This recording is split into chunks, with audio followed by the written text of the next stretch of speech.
Bom dia, boa tarde, boa noite. Como trabalho de biologia da professora Heloísa Bressan Gonçalves, apresentaremos sobre a origem das vacinas e sua fabricação no Brasil. O grupo é composto por Gabriele Teixeira da Silva, Igor de Souza, Janaína Manzari da Silva, Manuela Ramos Miranda e Thaís de Andrade Moreira. Somos do segundo ano do curso de Administração e Informática, integrado ao ensino médio, do Instituto Federal Campus Birigui. Onyema Ogidwago, médico e pesquisador nigeriano, disse em meio aos novos tempos: vamos dissipar alguns rumores, especialmente porque a desinformação sobre a Covid-19 pode custar vidas. Já basta.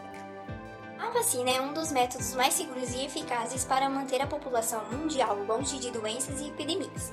Mesmo assim, é um tema que causa dúvidas na população. Fundamentais para o combate a doenças na história da medicina, as vacinas estão também no epicentro de debates sobre tratamentos medicinais efetivos e leis compulsórias de imunização. Elas são os principais fatores para a diminuição da disseminação das doenças, salvando vidas e deixando a população segura. Com grande parte da população imunizada, os micro-organismos que causam doenças têm menos chances de se espalhar. As campanhas nacionais da vacinação resultaram na erradicação da varíola em 1973 e da poliomielite em 1989.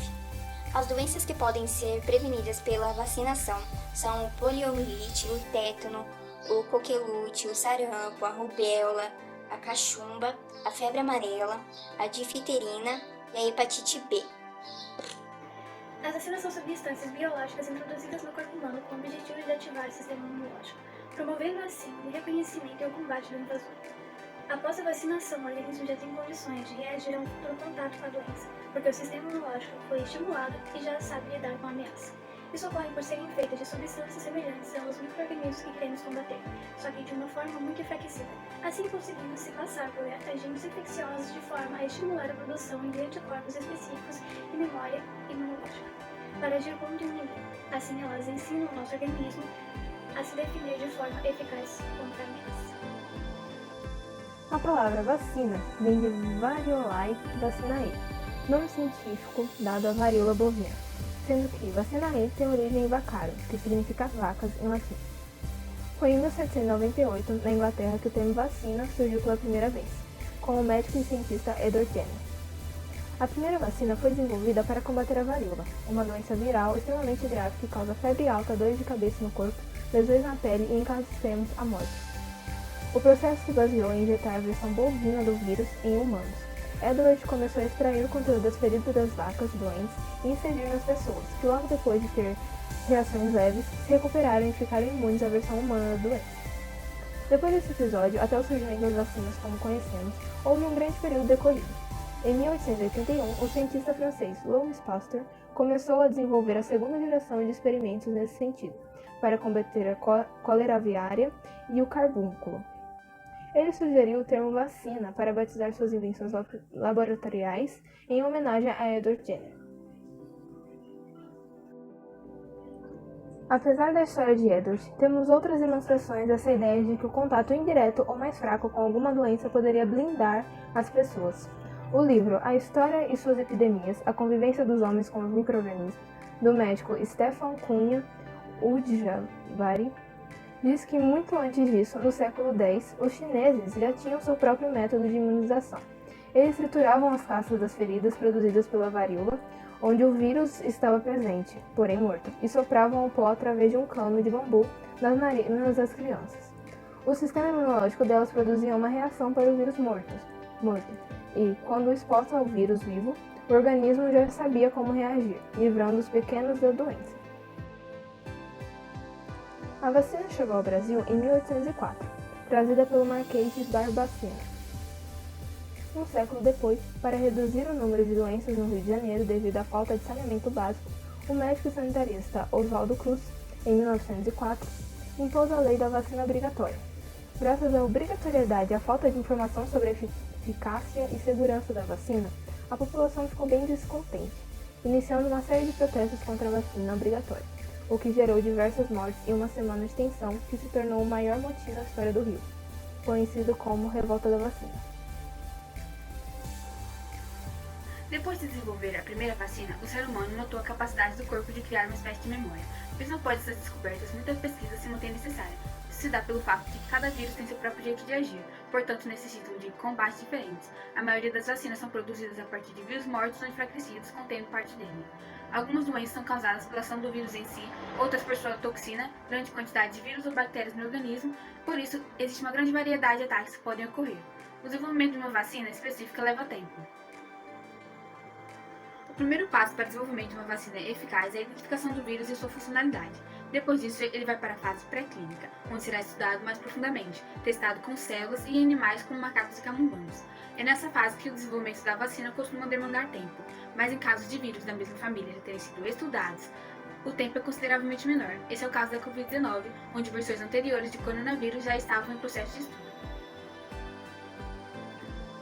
O passo seguinte consiste em testar a vacina em humanos. Para garantir que a vacina será segura, analisar seus possíveis efeitos colaterais, dosagens e resposta do corpo humano, um grupo pequeno de pessoas tende a ser escolhidas para a realização dessa etapa, ou seja, é impossível garantir sua eficiência e dados apenas assim.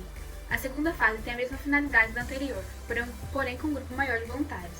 É nessa fase que os dados tendem a se tornar mais claros e bons o suficiente para a última fase, essa última sendo a vacinação de alguns milhares de pessoas em regiões de alto contágio.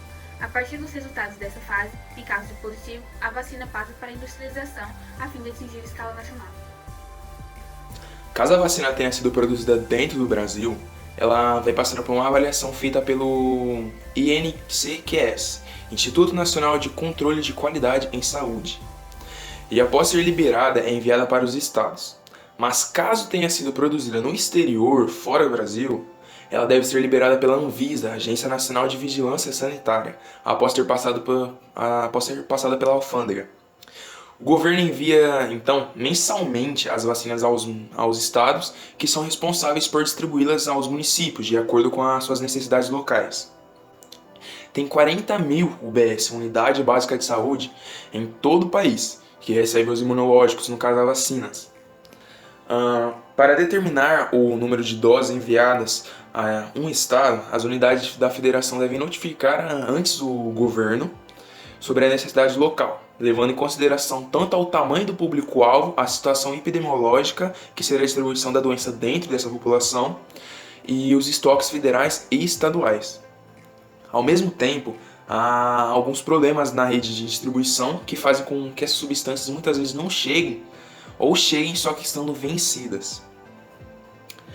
Exemplos desses problemas seriam problemas alfandegários, escassez mundial pela alta procura devido a epidemias.